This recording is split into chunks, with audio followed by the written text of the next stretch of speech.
আর বন্ধুরা, ইংরেজি 2025 সালের রটন্তী কালী পুজোয় আপনাদের সকলকে জানাই স্বাগত। আমি প্রীতম ভট্টাচার্য। সবার প্রথমে জানাবো 2025-এ রটন্তী কালী পুজো কবে। রটন্তী কালী পূজার শুভ সময়, ব্রত পালন ও উপবাসের সময়সূচি, চতুর্দশী কখন লাগবে কখন ছাড়বে, অমাবস্যা কখন লাগছে ও কখন ছাড়ছে, রটন্তী কালী পুজো কেন পালন করব, এই পূজার ফলপ্রাপ্তি কি।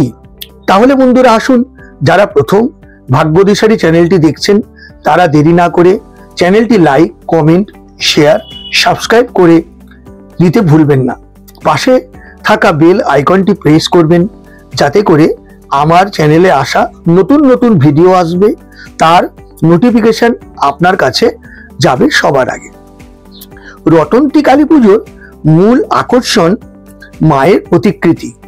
এখানে দেখুন, মায়ের মূর্তি শ্রীকৃষ্ণের আদলে তৈরি।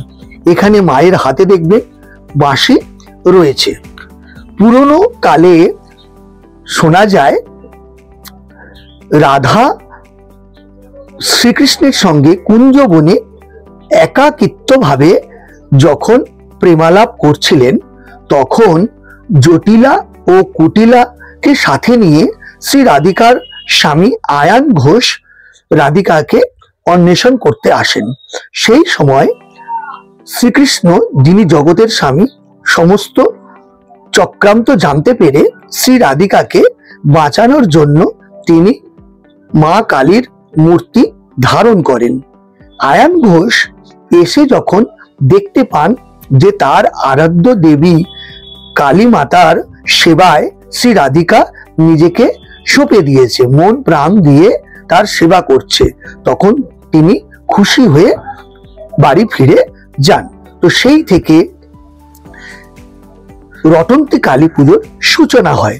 রটন্তী কথাটি এসছে রটনা থেকে, অর্থাৎ লোক সমাজে যে রটনা ছিল সেই রটনা থেকে রটন্তী কালী পুজোর আবির্ভাব হয়।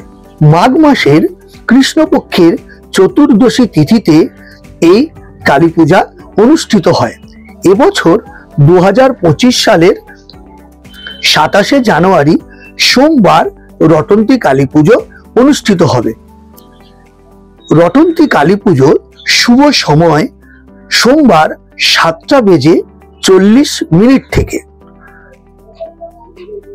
উপবাসের শুভ সময় সোমবার 7:40 থেকে মধ্যরাত 12টা অবধি, এবং যতক্ষণ পুজো না শেষ হয় ততক্ষণ এই ব্রত চলতে থাকবে। তার সাথে জানিয়ে দিই, রটন্তী কালী পুজোর অমাবস্যা তিথি লাগছে 28শে জানুয়ারি মঙ্গলবার রাত 7:30 থেকে 29 জানুয়ারি বুধবার সন্ধে 6:40 পর্যন্ত। তো বন্ধুরা, এবার জানাবো এই পূজা করলে কি ফলপ্রাপ্তি হয়। তো যেহেতু শ্রীকৃষ্ণ শ্রী রাধিকাকে বাঁচানোর জন্য কালী মূর্তি ধারণ করে এই ধরিত্রীতে যে রটন্তী কালী পুজোর প্রবর্তন হয়েছিল বা তিনি করেছিলেন, সেই রটনা থেকে রটন্তী কালী পুজো আমরা করে থাকি। এই কালী পুজো শ্রী রাধিকা যেমন তার ভালোবাসাকে বাঁচাতে পেরেছিল বা তার প্রেমকে সুরক্ষিত রাখতে পেরেছিল শ্রীকৃষ্ণের মাধ্যমে, তাই এই পুজো করার ফলে আমরা মায়ের অপার আশীর্বাদ পেয়ে থাকি এবং আমাদের যুগল স্বামী স্ত্রীর সম্পর্ক অটুট থাকে, হারানো প্রেম ফিরে পাওয়া যায় এবং বিচ্ছিন্ন হওয়া সম্পর্ক আবার জোড়া লাগে। মায়ের অপার করুণায় সবার শান্তি কামনা করতে হয়। তাই বন্ধুরা, আসুন আমরা আমাদের নিজের মতো করে এই রটন্তী কালী পূজায় রাঙা জবা দিয়ে মায়ের চরণে নিজেকে সমর্পিত করি। নমস্কার। আশা করি আমার এই উপস্থাপনা আপনাদেরকে অনেক অনেক আনন্দ দিয়েছে। তাই যদি আমার এই ভিডিওটি আপনাদের ভালো লাগে আমাকে মোটিভেট করার জন্য একটি লাইক,